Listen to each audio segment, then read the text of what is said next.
اصلي مفهوم څه او اساسي شرطونه یې کوم دي؟ توکل د الله جل جلاله په ذات باندې زړه تړل او خپل ټول کارونه هغه ته سپارل دي. د الهي باور درې اساسي شرطونه لري. لومړی، نستړی کېدونکې هڅه. توکل د بیکاره کېناستو په معنا نه دی. باید په اخلاص او بشپړ وجود سره د خپلو موخو لپاره هڅه وکړو او په ژوند کې هیڅکله سستي ته لومړیتوب ورنه کړو. دویم، د اسبابو کارول.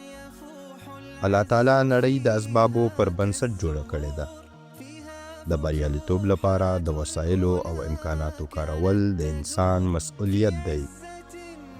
دریم، په الله باور نه په اسبابو.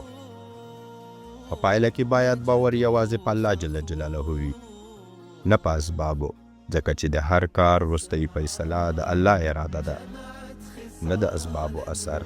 خلاصه توکل دې ته وایي چې هڅه وکړئ، اسباب وکاروئ، خو زړه دې باید یوازې د هستۍ پر خالق خدای متعال باندې ولاړ وي.